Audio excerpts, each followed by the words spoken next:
ہم نے جس محلے میں نیا گھر لیا وہاں کی اکمی تھی میں نوشین کا گھر تھا۔ میری چھوٹی بہن گل بانو نوشین کی ہم عمر اور دونوں ساتویں میں پڑھتی تھیں۔ یہی وجہ تھی کہ بہت جلد نوشی اور گل بانو کی دوستی ہو گئی۔ اسکول بھی ایک ہی تھا، تبھی یہ ساتھ آنے جانے لگیں۔ اکثر بانو اسکول کا کام کرنے نوشی کے پاس آ جاتی اور دونوں مل کر پڑھتیں۔ چونکہ ہم محلے میں نئے نئے آئے تھے، محلے والوں کے بارے زیادہ نہیں جانتے تھے۔ ہم کو خبر نہیں تھی کہ نوشی کے ابو کون ہیں اور کیا کام کرتے ہیں۔ ایک دن میرے بھائی رزاق نے بتایا کہ نوشی کے ابو کوئی کام نہیں کرتے۔ امی نے پوچھا ان کا گزارا کیسے چلتا ہے؟ پتنہیں آئی جان، لیکن ان کے گھر کے حالات سے اندازہ ہوتا ہے کہ یہ غریب لوگ ہیں۔ امی نے بھائی کو بتایا کہ میں نوشیک کے ہمراہ بانوں کے گھر گئی تھی، مجھے تو ان کے حالات ٹھیک لگے ہیں۔ اب ایک بار گئی ہیں، سری نظر سے ان کا گھر دیکھا ہے، لیکن میں بانوں کے بھائی منور کے ساتھ کئی بار ان کے ہاں جا چکا ہوں۔ ان کے پاس تو اکثر کھانے کو نہیں ہوتا۔ منور سے میری دوستی ہو گئی ہے۔ ایک بڑی بہن ہے جو ان کی مدد کرتی ہے۔ ایک دن نوشی گل بانوں سے ملنے آئی۔ امی اس کی صورت دیکھتی رہ گئیں۔ وہ واقعی چاند کا ٹکڑا تھی۔ باتوں باتوں میں اس نے بتایا کہ اس کی بڑی بہن کی شادی ایک امیر آدمی سے ہوئی ہے جو لاہور میں رہتی ہے، وہاں ان کی بہت بڑی یکو بھی ہے۔ ہماری باجی ہماری مدد کرتی ہیں، مگر وہ کبھی کبھی آتی ہے۔ اس کی باتوں سے امی جان کچھ مشکوک ہو گئے ہیں اور گل بانوں سے کہا تم روز روز اس کے گھر نہ جایا کرو، یہ لڑکی بڑی لاپرواہ لگتی ہے۔ واقعی نوشی لاپرواہی تھی، وہ خود کو سنبھال کر نہیں چلتی تھی۔ کپڑوں کا اسے ذرا بھی ڈھنگ نہ تھا، بغیر دوپٹے کے گلی میں نکل جاتی، اپنے سراپا کا خیال نہ رکھتی۔ تبھی میری ماں نے گل بانوں کو اس کے گھر جانے سے منع کر دیا، جبکہ رزاق سے منور کی خاصی دوستی بڑھ گئی تھی۔ ایک دن بھائی رزاق ان کے یہاں گیا، دیکھا کہ نوشی رو رہی ہے۔ بھائی نے رونے کی وجہ دریافت کی تو اس کی ماں بولی بیٹا یہ سے ماہی پرچوں میں فیل ہو گئی ہے، اس کو انگریزی نہیں آتی، روز استانیہ سزا دیتی ہے، بیٹا تم ہی آ کے تھوڑی دیر اسے پڑھا دیا کرو۔ خالہ نے کچھ اس طرح کہا کہ بھائی انکار نہ کر سکا۔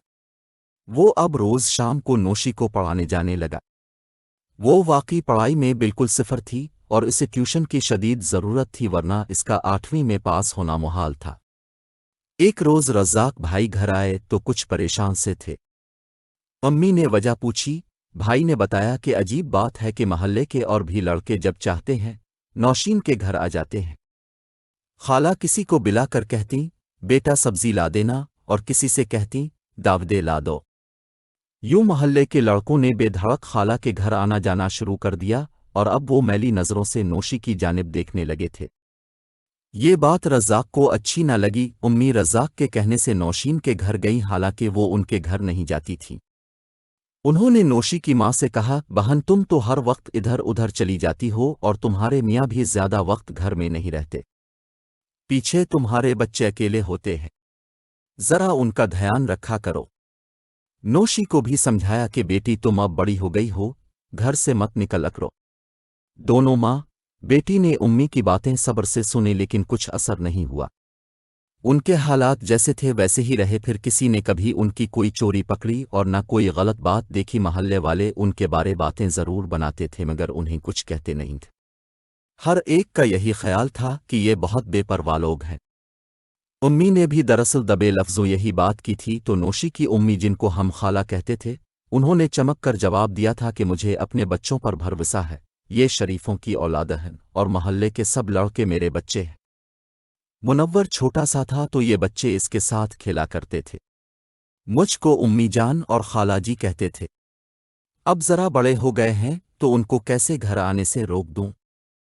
ہاں کسی دن اگر کوئی ایسی ویسی بات دیکھوں گی تو ان کو گردن سے پکڑ لوں گی۔ ابھی کیوں محبت بھرے ماحول کو خراب کروں؟ خالہ کی منطق عجب تھی۔